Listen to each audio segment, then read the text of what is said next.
Question number 4 is written as a business makes an allowance for irrecoverable debts at the year end.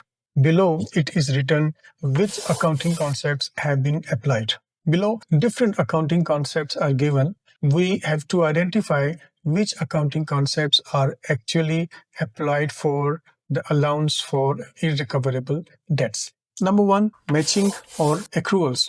This is correct because an allowance for irrecoverable debts is created so that the expected or estimated loss from debts arising from credit sales of the same accounting period can be matched with each other. Number 2, materiality. This accounting concept does not apply here because the materiality concept tells us whether an item is significant enough that it could influence a decision. And the interesting thing is that the allowance itself is primarily just a risk estimation. Okay.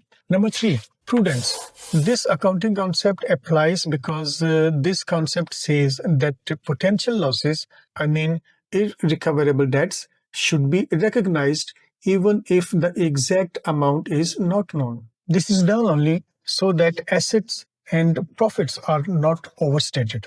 Number 4, substance over form. This is definitely not applicable because we are not looking at legal form versus economic reality for debt allowances. Rather, this is merely an estimation of collectibility.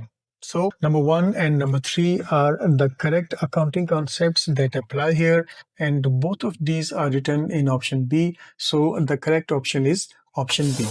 I just hope you understand.